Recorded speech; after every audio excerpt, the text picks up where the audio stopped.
Hey guys, so in this video we're going to be sharing with you our top 3 formations that we think are the best formations right now in FIFA 23. Now we know a lot of people have a lot of formations that they think are the best, but here we have what we think are our best 3 formations and 3 formations that we think you need to try, and we think these formations are just so good, and we just think you need to have them in your setup, in your game plan somewhere, so that if the formation that you like using isn't working, we recommend changing to one of these formations in game just to kind of change the game up and get you that result that you need. So as always, show your support, please hit the like button, make sure you subscribe, and most importantly make sure you hit that notifications bell so that you know exactly when we release new videos. So going into the first formation, it is the 4-2-2. Now, in my opinion, this is the best formation in the game. This has been my favorite formation in FIFA for a couple of years now. I was really happy with it last year. It was so good. It was the most used formation for me last year, and it's probably the case again this year.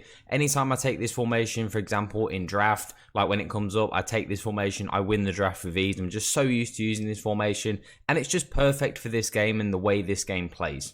So a quick tactic breakdown and instruction breakdown on all of our formations, but the first one here is the 4-2-2. So we like to use it on defensive style with balance, 45 width, 60 depth, because generally we control the game a lot, so we have a lot of possession, so generally we like to have a slightly higher depth in that regard. And then that combination, the tried and trusted combination of slow build up and direct passing.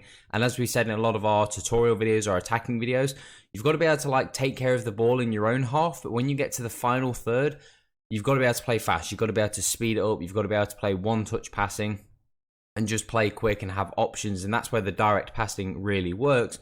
The only downside to direct passing is that from time to time, especially when you play against really sweaty players, you can be left a little bit exposed, for example in midfield, because your midfielders make runs beyond. So obviously in this formation with 2 DMs you can sometimes get caught out, but generally the upside is just worth it against the slight little downside that there is in this formation.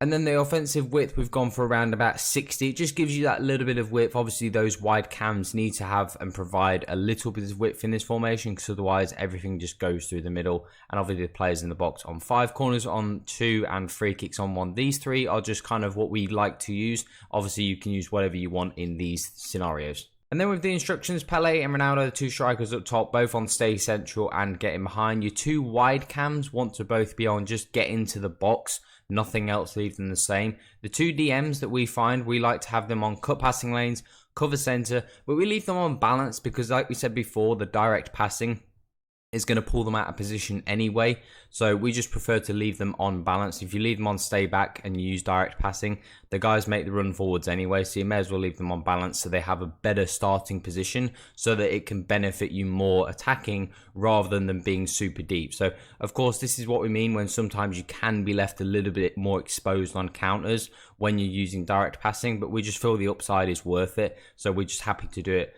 And of course the fullbacks need to be on stay back while attacking, because those midfielders do get forwards. And of course Butland, we like to use counter crosses and sweeper keeper. So moving into the next formation, it is the 4-3-3 with the false 9. We use this formation a lot, and we've said many times in previous videos when we've done this formation, this is one of our favorite formations in the game. Again, it just suits the way that we like to play. And we had this formation the other day in draft, and we absolutely tore people to shreds with this formation. It is so good, and definitely one of the top 3 formations in our opinion in the game.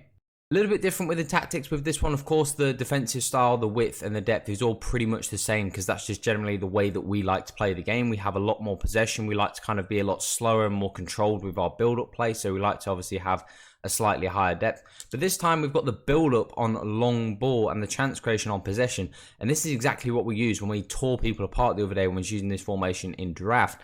It just works so well. You need to obviously have speed at the top end of the pitch, so your centre forward, your wingers obviously need to be quick, but the possession works really well because that false 9 just creates so much havoc. It forces people get into a really bad habit of dragging centre backs out of position, because the false 9 drifts off and drifts into the sort of those half spaces, so people yank the centre backs out, and then if you can play quick and you're able to play that one-touch passing, you can exploit those spaces very quickly, and that's when you create so many chances with this formation. But because we're not using direct passing, this formation is a little bit more solid, so you don't really have too many players out of position. So arguably this is maybe a little bit better defensively than the 4-2-2 we just showed. And of course, we've got the width on 60. This is really important to not push these guys too wide because you need the wingers. They score a lot of goals and they get a lot of chances in this formation, so you don't want them so wide. We actually use them on cut inside because we want them to be part of the attacking play and a part of scoring goals. So it's really important they do that. And again, players in the box, corners and free kicks is just our preferred style. So now before we get into the instructions for this 4-3-3-5, if you want us to make more videos like this, then make sure that you hit the thumbs up button and make sure you comment below right now with any questions and any thoughts on any topics you want us to make any future videos going forward. So let's get into these instructions.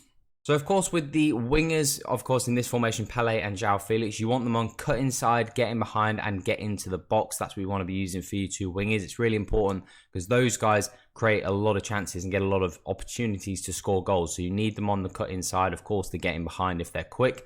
Your centre forward just wants to be on stay central, but he wants to actually be playing the false nine role because he just creates so many problems for your opponent. You know, like we said in the tactics, how he creates problems for your opponents. The two midfielders you want on just balance. You want proper box-to-box midfielders in this position though, because obviously they're going to get in some positions where they need to defend, need to intercept passes, need to do all that business. So you do want them on sort of balance attack, balance crossing runs. The CDM wants to be a traditional CDM, cut passing lanes, stay back while attacking is what we like. You can also use the drop between defenders on these single DMs if you prefer. We kind of flip and flop between the two. Just sometimes we like one, sometimes we like the other. It's just kind of one of those things we change, but both work very, very well. So whichever one you prefer, use that one. And then, of course, the whole back four needs to be, again, on stay back while attacking, and then the goalkeeper on comes crosses. We really love this formation. And then the third and final formation we've gone for is the 5-2-1-2. We really like this formation. We think it's the best of all the five-back formations by far. We really hate all the other five-back formations. Just don't seem to work for us. The reason why we like this one so much, though, is because that central cam, it just provides an opportunity to link the play between the centre mids and the two strikers, which a lot of the other formations don't, and that's why we think they fall down.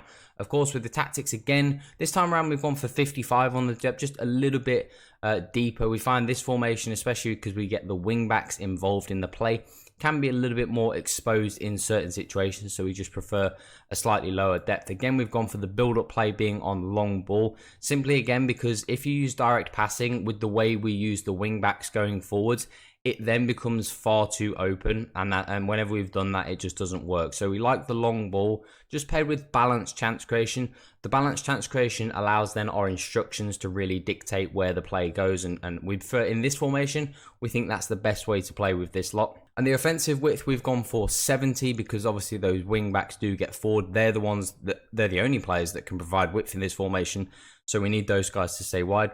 And then the players in the box, this time around we've gone for 6 because obviously we want the midfielders getting forward a little bit more in certain situations, just provide, you know, just sort of those pivots in midfield to be able to ping those balls out to those wing backs, and then the corners on 2, free kicks on 1.